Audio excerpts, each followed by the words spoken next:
በአማራ ክልል ለተከታታይ ቀናት ብርቱ ተቃውሞና ህዝባዊ ቁጣ አስተጋብቷል።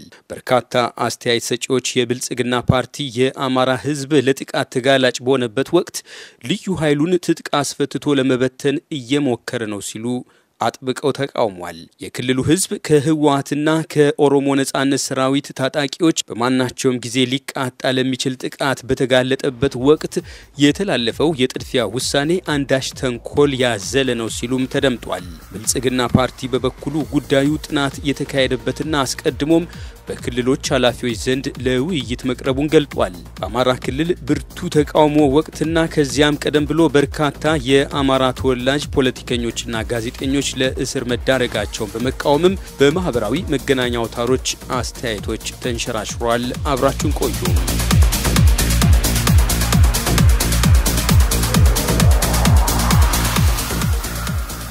የክልል ልዩ ኃይሎችን ማደራጀት በሚል ለአብዛኛው ህብረተሰብ ዱብዳ በሆነ መልኩ በአማራ ክልል ሰሞኑን ትጥቅ የማስፈታት እንቅስቃሴ ሙከራ ብርቱ ተቃውሞ ከዳር እስከ ዳር እንዲያስተጋባ አድርጓል። በተለይ ቁጣው ረቡዕ ዕለት ጋብ ከማለቱ ቀደም ብሎ በነበሩት ቀናት ቁጥራቸው በውል ያልታወቁ ሰዎች ተገድለዋል፣ በርካቶች ቆስለዋል። መሐመድ ሁሴን ፌስቡክ ላይ ያሰፈሩት መልእክት በርካቶች ያስተጋቡት ነው። እኛ አማራዎች ስጋት አለብን፣ በወዲህ ኦነግ ይጨፈጭፈናል፣ በሰሜን ህወሓት፣ ስለዚህ እንዴት ትጥቅ ፍቱ እንባላለን በሚል ይነበባል። መልእክታቸውም ያለችን አገር አንድ ናት፣ ሊኖረን የሚገባን መከላከያ የአገር መከላከያ ብቻ ነው ሲሉ ጽሁፋቸውን ትዊተር ላይ ያሰፈሩት ደግሞ ለገሰ ሾማ ናቸው። የክልሎች ልዩ ኃይል ወደ መከላከያ መቀላቀልን 100% እንደግፋለን። ይህን የሚቃወሙት የኢትዮጵያ ሰላምና አንድነትን የማይፈልጉ ኃይሎች ናቸው ብሏል። ይሁኖ አምላክ የተባሉ የትዊተር ተጠቃሚ ደግሞ 1-2 እያሉ መልእክታቸውን አስፍሯል። 1 ወያኔ መከላከያን ወይንም ሰሜን እዝን ጨፈጨፈም። 2 የአማራ ልዩ ኃይል መከላከያን ረድቶ አሸነፉ። 3 መከላከያና ወያኔ ታረቁ። 4 የአማራ ልዩ ኃይል ትጥቅ ፍታ ተብሎ በመከላከያ ተወጋ። ፊልም የሚመስል የዘመኑ የክህደት ታሪክ መዝግበናል በሚል ይነበባል።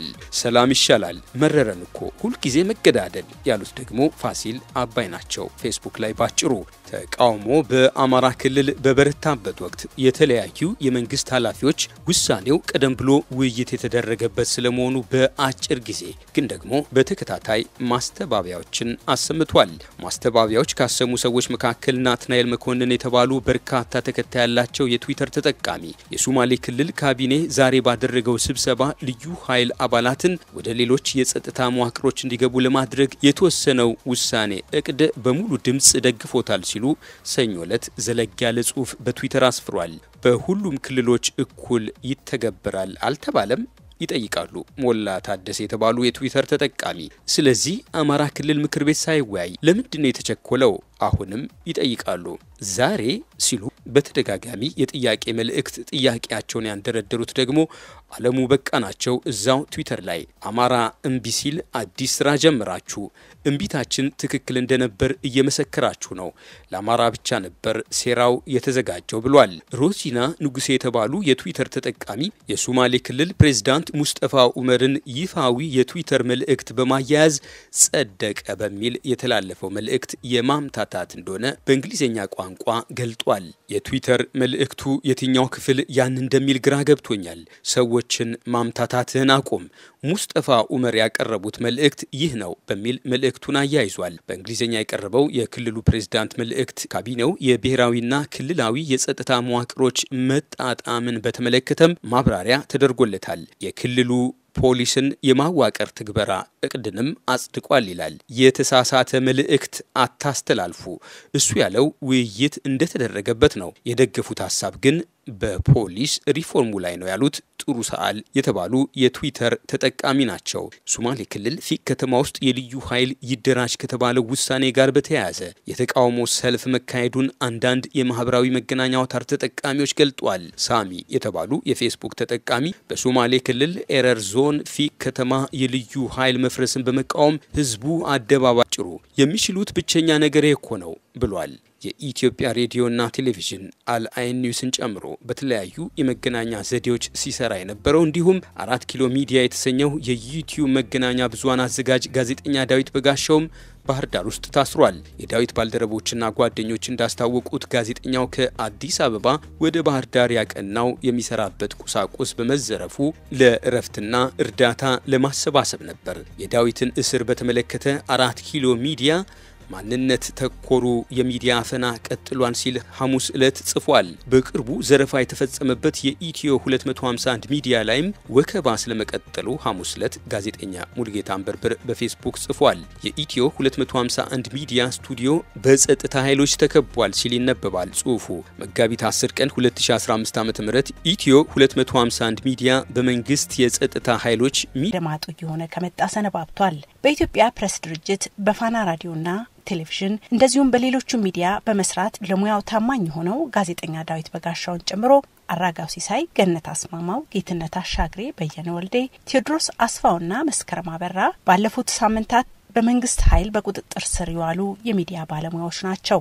የመገናኛ ብዙሃን ባለሙያዎች ማህበር ኃላፊ ጋዜጠኛ ጥበቡ በለጠ ጋዜጠኞች ቢያንስ የአካል ነጻነት አግኝተው ጉዳያቸውን በውጪ ሆነው መከታተል እንዲችሉ መንግስት መፍቀድ አለበት ሲሉ ለዲደብሊው ተናግረዋል። ጋዜጠኞች ብዙ ጊዜ ሊከሰሱት በጻፉት ወይ ባቀረቡት ነገር ነው። ስለዚህ የሚጠፋ ጉዳይ ስላልሆነ ቢያንስ አካላቸው ነጻ ሆነው በውጭ ሆነው ክሳቸውን እንዲከታተሉ ማድረግ ይቻላልና በዛ ሁኔታ ዳዊትን ነጻ አድርጎ ምክንያቱም ዳዊት በጋዜጠኝነት ሙያ ውስጥ የብዙዎች ተምሳሌት ስለሆነና ብዙ ጋዜጠኞችን ስለሚያውቁትና ራያውን ፈለዱን ለመከተል ይፈልጉ ስለሆነ የሱ መታሰር ትርጉሙ ብዙ ስለሆነ ለሀገርም ደግሞ የገጽታ ግንባታ ኢሜጅም አይጠቅምም እንዲለቀቅ ነው ተጠይቀው። ህጉ ጋዜጠኞች ከእስር ውጪ ሆነው ጉዳያቸውን እንዲከታተሉ ይፈቅድላቸውም አሁን ግን ከመቼውም ጊዜ በላይ አጣብቂኝ ውስጥ የገባ ሙያ ነው ብለዋል። የ4 ኪሎ ሚዲያ መስራች ከሆኑት መካከል አንዱ የሆነው ጋዜጠኛ ላዛር ተረፈ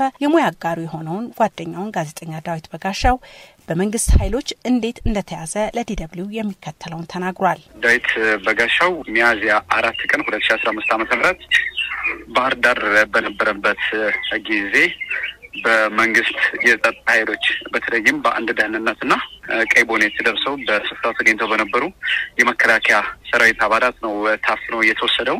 አፍነው ከወሰዱት በኋላ ወደ አዲስ አበባ አምጥተውት ነበር። ትናንትና ጠዋት አካባቢ አዲስ አበባ 4 ኪሎ ወደሚገኘው የመስሪያ ቦታችን ቢሮአችን መጥተው ነበር። ከጥቂት ሳምንታት በፊት የካሜራ ዕቃዎቻቸው ባልታወቁ ሰዎች መዘረፋቸውን በተለያየ ማህበራዊ ሚዲያ ያስታወቁት 4 ኪሎ ሚዲያዎች ስራቸውን ከጀመሩ ጊዜ ጀምሮ መረጃን ለህዝብ በማቅረብ ተመራጭ የሆኑ መምጣት ጀምረው ነበር። ቢሮ የምንጠቀመው የኢትዮ 251 ሚዲያ ቢሮ ነበር በጋራ የምንጠቀመው። ነገር ግን ቢሮ ውስጥ ልንፈትሽ ይገባል በሚል ቁልፍ አምጡ የሚል ነገር ነበር። ነገር ግን እኛ ጋር ቁልፍ ባለመኖሩ ምክንያት ያው ሰብረን ለመግባት እንገደዳለን በሚል ከሰዓት ሰብረውት ነበር ቢሮን። በዛ ምክንያት 4 የዴስክቶፕ ኮምፒውተሮችን ሲፒዩ አዲስ ኦፊሻል ኒውስ ሰብስክራይብ ላይክ በማድረግ